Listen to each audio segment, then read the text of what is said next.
lived in, not in Hooksett, he's lived in Laconia, New Hampshire, Guilford, Laconia since 1963, after being born in Chicago. He's a graduate of UNH and received his law degree from Boston College. He practiced law for 28 years. He's married, has 3 children and quite a few grandkids. One of his sons is here, David, not David, Doug. Okay. I did work with his other son, Keith, at John Hancock Insurance, but I digress. He is a member of the Civil War Roundtable since 1997, and he has made presentations on numerous items, including this one. This is his 25th presentation on General Thomas, from the clarification he gave us and his son when I came in.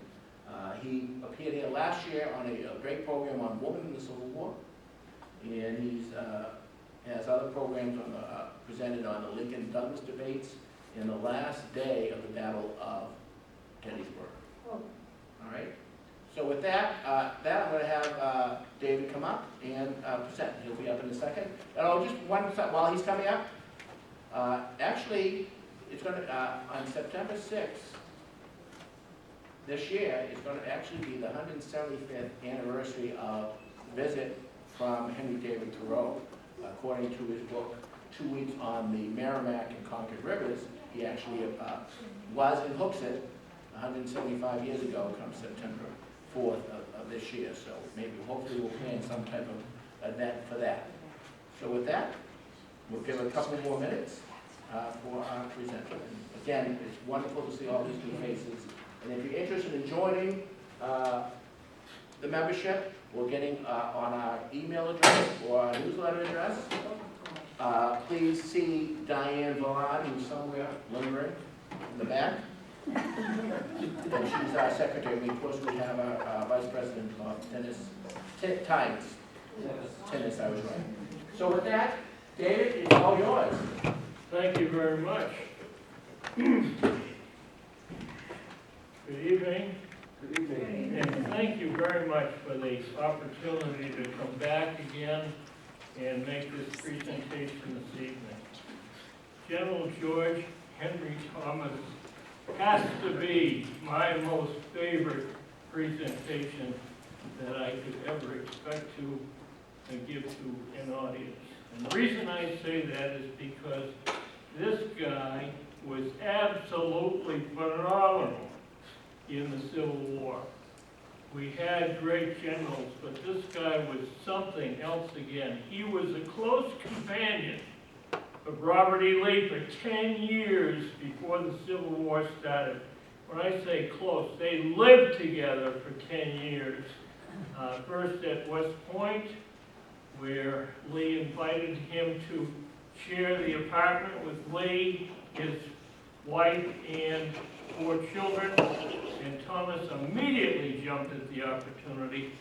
And then both of them separately were assigned to the 2nd U.S. Cavalry Regiment in Texas, a brand new regiment. And when Lee saw Thomas, he said, "We're living together again."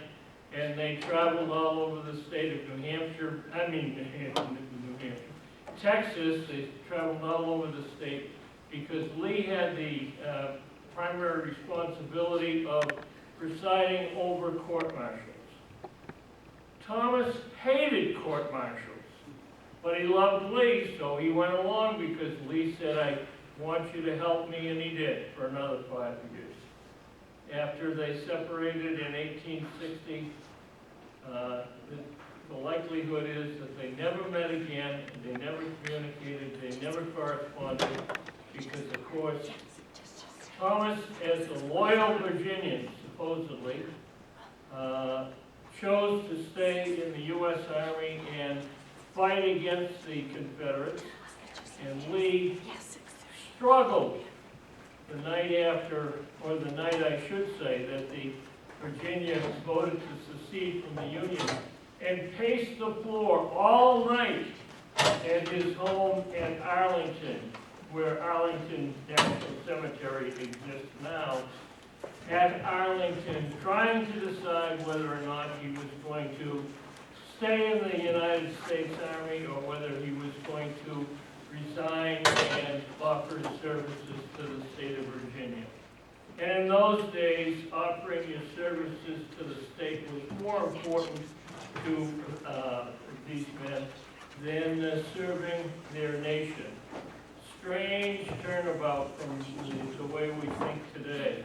But in any event, Lee finally made his decision in the morning at sunrise, and you know the rest of the story.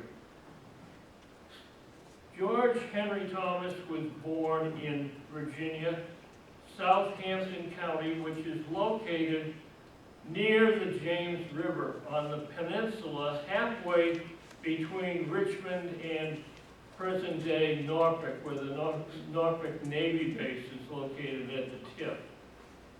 He was born on his parents' farm, John and Elizabeth Thomas, and the father and mother had 12 to 15 adult slaves and children, plus children, I should say. And they observed the fact that slavery existed, but they did not participate in the way a typical slave master would. Meaning, you had to buy slaves in order to have people work on your farm who were black. If they were freed, they had to leave the state of Virginia. Well, John Thomas wanted to farm, and he wanted to raise enough fruits and vegetables and raise enough livestock so that he could feed not only his family. He had 7 children. They had 7 children. But he, of course, wanted to have enough food so that they could feed all of the people who worked there. Other than that, that was the only indication that these black people were slaves, because he would permit them to do anything they wanted to do. If they wanted to be married, go ahead. If they wanted to have children, go ahead. If they wanted to separate, go ahead. If they wanted to leave the farm, go ahead.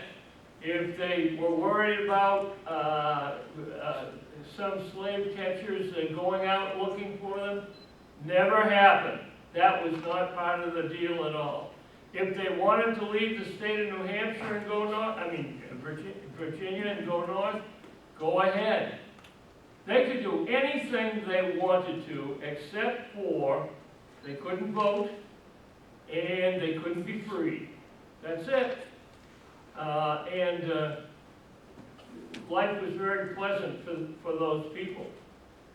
George treated these people like they were extended relatives. Seriously, you'll see that in a few minutes. In any event, George was the third of 3 sons. Young John and Benjamin were older than he was. 2 daughters, Fanny and Judith, and 2 other children who I would surmise were probably younger than those 5, because we know nothing about them. We don't know whether or not they lived to adulthood, and we don't even know their names. There's no information about them at all. All we know is that the histories say that there were 2 other children, apparently younger than the first 5 that I named for you. George was always close to brother Benjamin, who was the next oldest to George himself. George went to the academy school in 1st grade, learned how to read and write, and decided that he was going to teach the Negro children how to read and write. When John and Elizabeth realized what he was doing in a wood grove some distance from the house, I'm talking about a few hundred yards, some distance from the house, but it was thicket there. And of course, George knew it was against the law. That's the reason why they were in the thicket. And so John and Elizabeth said, George, you can't do that. It's against the law in Virginia. You can't teach blacks how to read and write. And George's response, now get this, at age 6, 7, 8, whatever it was when he started, and his answer to his parents were, I'm going to school and I'm getting an education. They're entitled to go to school and get an education as well. And if nobody will teach them, then I will. And I don't care if it's against the law. And at that point, they decided they lost the argument and they left them alone. Two startling incidents occurred during George's minority. The first is that at age 13, his father died in a farming accident there on the farm. The second incident at age 16, I believe it was the Nat Turner Rebellion. All of you folks, I'm sure, have had American history and you know what the Nat Turner Rebellion was. Nat Turner had the privilege of being able to visit various farms in the area because he was seeing visions and he was preaching and the farmers considered him harmless. So he went from farm to farm to farm. What they didn't know was that he was conspiring to have a revolt and have them all killed, which is what he ultimately tried to do. Well, when the rebellion started, he was able to collect 30 or 40 men, and they did a pretty good job of killing whites in all of these farms. Wherever they landed, they took care of everybody who had white skin. The neighbor came over and told George what was going on. He said, you better get out of here pretty quick. And just about then, as George is rounding up the family and any whites who were there, in a wagon to go off, they could see Nat Turner and his group on the horizon, and they were headed directly for the Thomas farm. They took off, but pretty soon they realized that Nat Turner was catching up, so they took a side road and then disappeared into the woods. Turner went by with his band of contraband people that he had rounded up from these various farms, black people, as well as his co-conspirators who participated in the killings with him, and they continued on. The Thomas group saw their own slaves going along with them.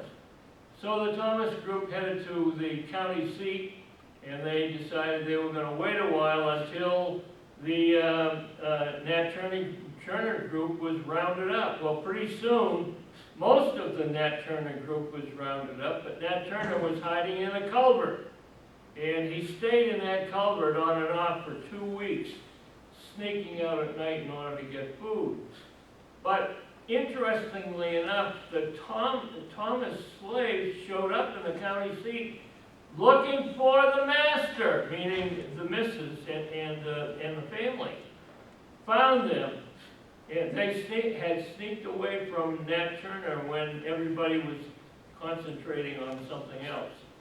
Found them, stayed with the Thomas family, and then went home with the Thomas family.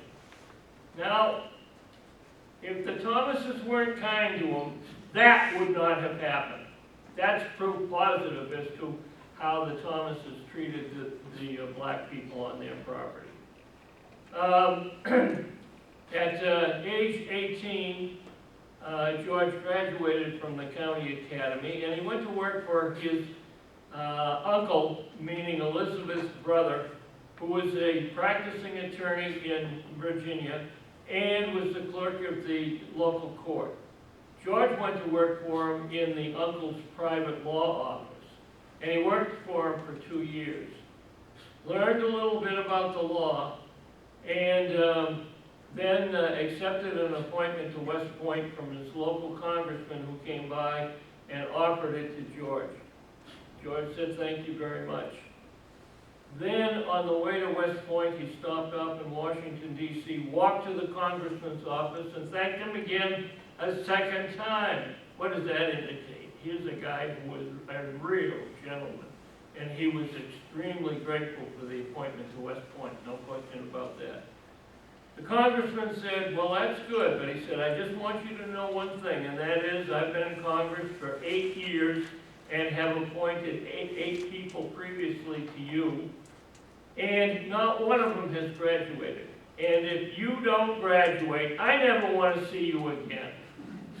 And George said, sir, I can guarantee you that I will graduate. Now bear in mind, he was 20 years old at that time, so he's 2 years older than the average new freshman at West Point.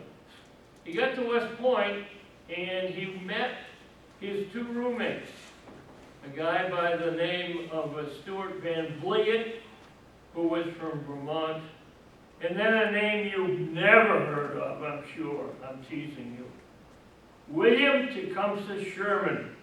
And those two guys were George's roommates. Sherman was 16 years of age and George was 20. And boy, did George protect Billy Sherman. Billy Sherman was a skinny kid, but he was tall. He hated harassment. This whole business of upperclassmen harassing freshmen, he just detested that. So one afternoon, the three roommates are standing in their dormitory room. This is a three-man room.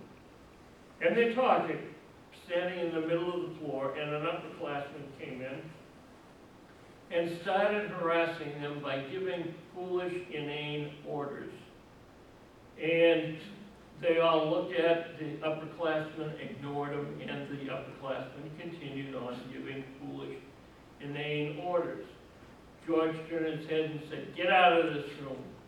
The upperclassman ignored him. Finally, George was losing his temper and wheeled around, grabbed this upperclassman by the lapels, hoisted him up into the air, and he said, "See that window over there? If you don't leave this room when I set you down, I'm going to pick you up again and throw you right through that window." The upperclassman, when he was released, left that room. No other upperclassman entered that room for the rest of the academic year. George was over 6 feet tall, and he weighed more than 250 pounds, and he was bigger than most of the rest of them, and he was a farm boy. What does that tell you? So in any event, that was the end of harassment, and nobody messed with George while he was there at West Point. He had a reputation, there's no question about that. And he had a short fuse when that sort of thing happened. He had no tolerance for that at all. And you can imagine he didn't like slavery very well either. So the rest of his academic experience was pretty mundane. The class was graduated in 1840, 52 of them. Sherman graduated 6th in the class. He was a smart little guy. And George graduated 12th in the class. They were both commissioned as second lieutenants, as every other graduate was.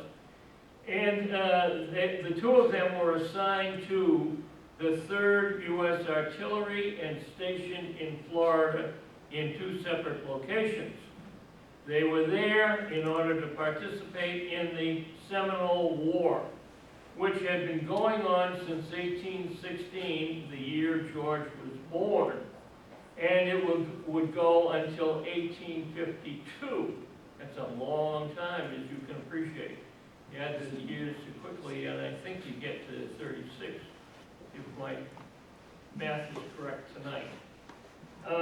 But the point is that it was an on-again, off-again war. In other words, the Indians would fight for a while, and then they'd disappear. They might disappear for 2 years before they came back and decided to do it all over again.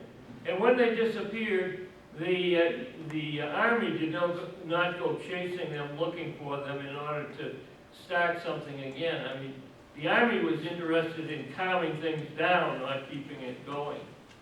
George was assigned command of a battery of 2 cannons, and he had 52 men under him as a second lieutenant. He did very well, and he was promoted in 18 months from second lieutenant to first lieutenant, which was common in the Army at that time. But after that, promotion generally was slow, except in wartime.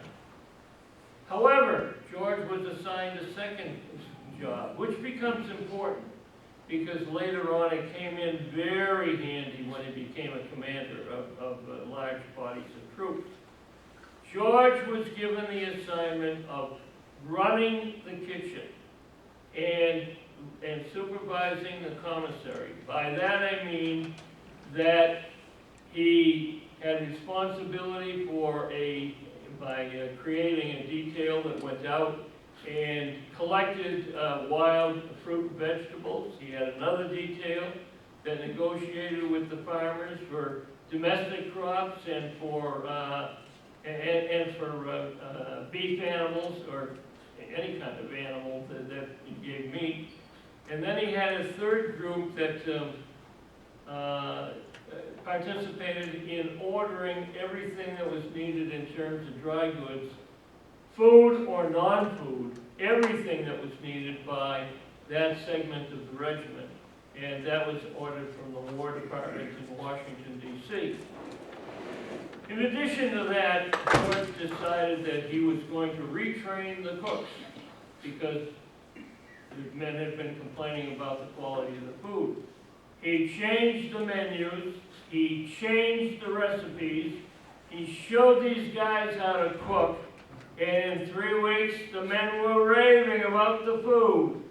Now, how many times has anybody ever heard that Army food was good? But in any event, that was his experience. Now, when the war died down and the Indians had disappeared, George was reassigned, as was Billy Sherman. By the way, they were Tom and Billy to each other. And George went to Charleston, to Fort Moultrie, and there he saw Billy Sherman again. Hadn't seen him since they departed the company in Georgia. In Florida, I'm sorry. In any event, the interesting part of the trip to Fort Moultrie, besides seeing Billy, was to meet Braxton Bragg, who was 6 years ahead of Tom and Billy in terms of his graduation from West Point. So that would mean that he graduated in 1834. Bragg was totally impressed with Thomas. He thought Thomas was better than sliced bread, motherhood, and apple pie. He really was impressed with him. And so that he volunteered and said, I'm going to write a letter to the War Department recommending that you be appointed instructor of cavalry and artillery tactics at West Point. This is a new guy, for heaven's sakes. He's going to be a cavalry and artillery instructor? Amazing. Well, he didn't get that first assignment. So Bragg wrote again later. And the second time, the War Department said, yeah, we'll do that. Now, every time the war got hot again, Thomas went back to Florida. But in between, Thomas also served short stints at Baltimore, New York, and Boston. And most of these assignments were engineering projects for harbor defenses in those 3 locations. Thomas was there between those 3 other places, as well as fighting in Florida until 1846. That's 6 years after graduation. And at that point, he was assigned to South Texas, northern Mexico, as a member of the army of Zachary Taylor, later 12th President of the United States, as we know.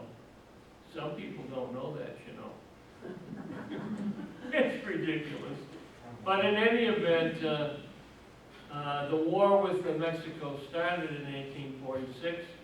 Thomas participated in 3 major battles in that war, all of them in northern Mexico, or what would be northeast Mexico. And he distinguished himself very well. He was promoted twice during the Mexican War, which only lasted from 1846 to to 1848.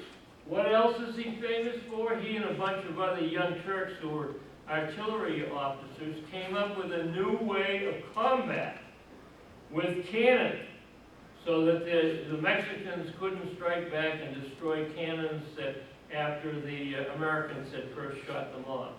What you did was, you loaded the cannon, you fired, you immediately hooked up to a team of horses and you pulled that cannon out of there as quickly as possible and went off somewhere else, so that the Mexicans could not get the compass coordinates as to where that cannon was located before the cannon was moved.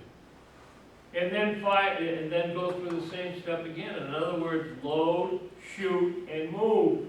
And they kept doing that all over the battlefield. Mexicans weren't doing very well hitting these American cannons. And it revolutionized artillery tactics through this experiment being done by young artillery officers in the American Army. The end of the Mexican War in 1848, George stayed right there and until 1850, when he was assigned to West Point as the artillery and cavalry instructor. 10 years out of West Point, and he's going back again. He was thrilled. And what happened? Well, first of all, what you should understand is that West Point had graduated an average of 52 cadets each year in that 10-year period. And so we're talking about something in excess of 500, about 500 cadets. George and only one other young officer had received 3 promotions in that 10-year period. Talk about being at the top of the group. 3 promotions, everybody else no more than 2 or 1. And so that George had arrived at the top. I mean, the War Department and the Army took notice of this. This guy was really good as far as they were concerned.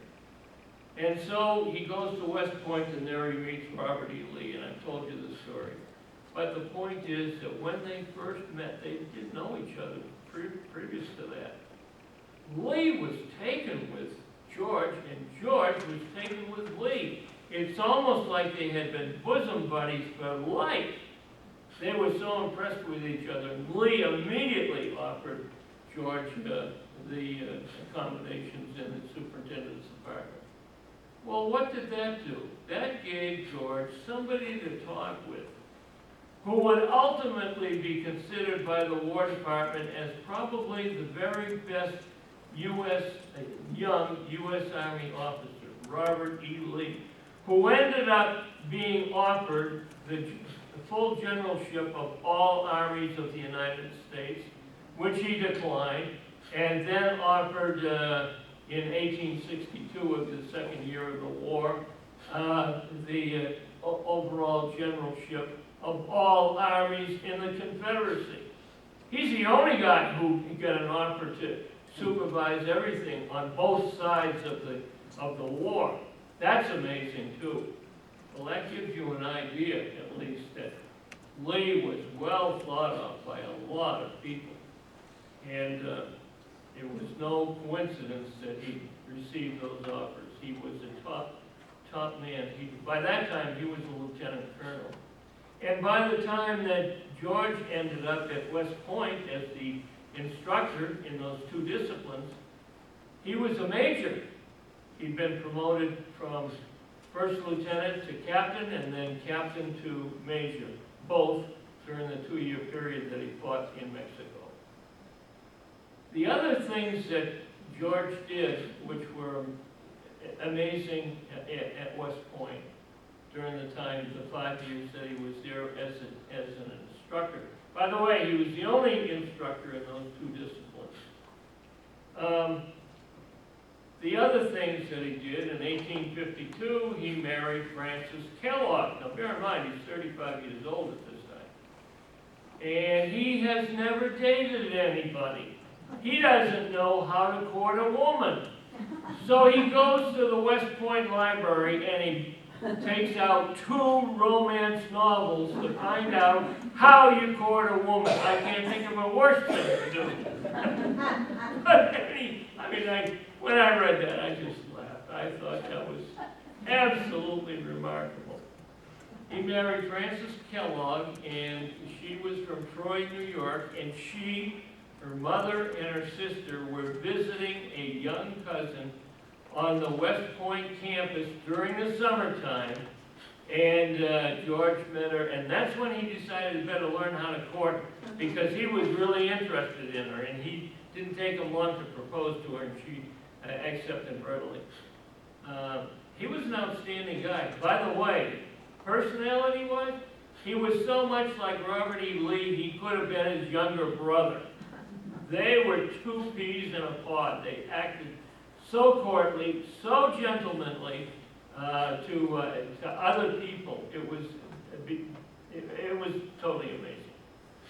So he marries. Now, the next thing that he does is he is successful in convincing Lee and the Army that they should increase the military science instruction time from 10% of the instruction time to 20%.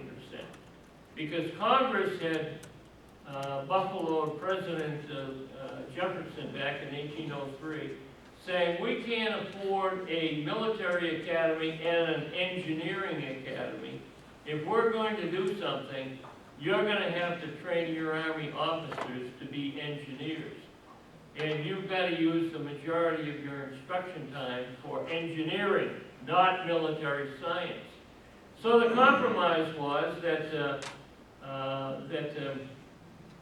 they would, these officers, these young cadets rather, would graduate, and on their first assignment, when they were posted there, the officers on the base would serve as their instructors in military science so that they could learn more than the basics. That's how they did it. And it was a lousy system, because most of these guys would quit the military, the Army, after 4 years after they had served their minimum enlistment time, and go into private business and become civil engineers, which was fine. But when they came back into the military to serve in the Civil War, that's the reason why there was so many of them that were lousy officers. They didn't know anything, and which was a crime in and of itself.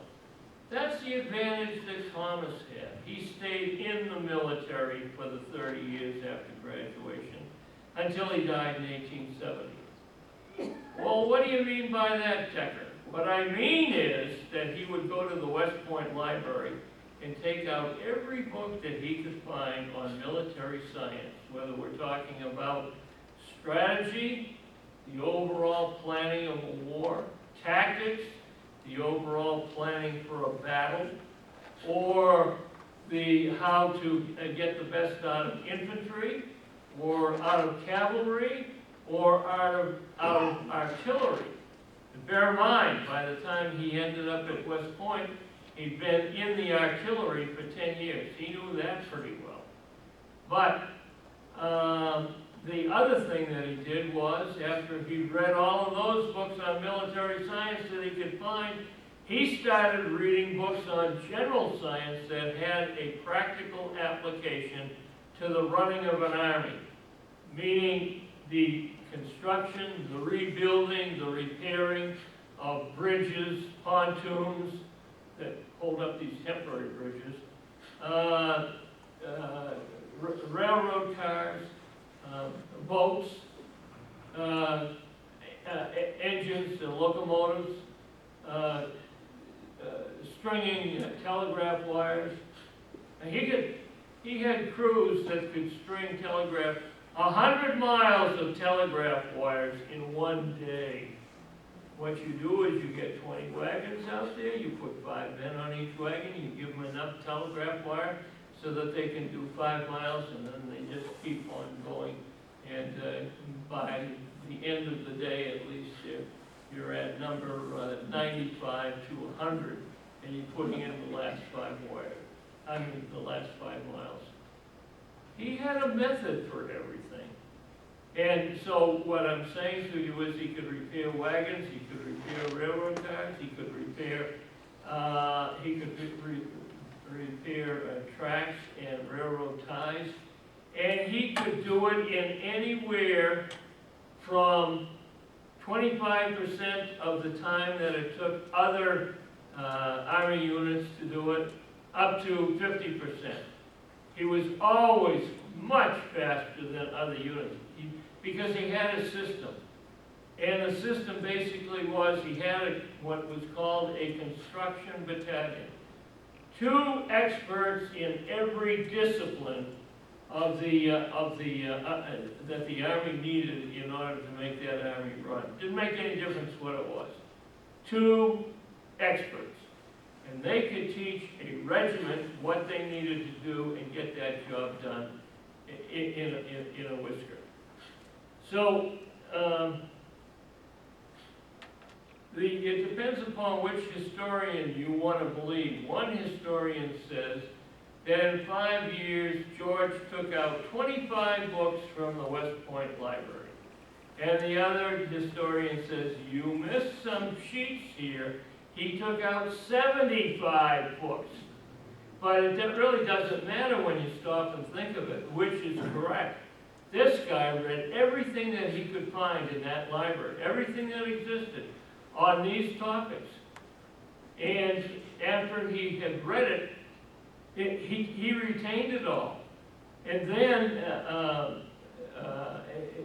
he could duplicate it, and he could write out everything that he had read that was important in any particular book. And then he would sit down and he would analyze it and start to develop and update the information and put in new tactics as to what should be done or how to proceed in order to update the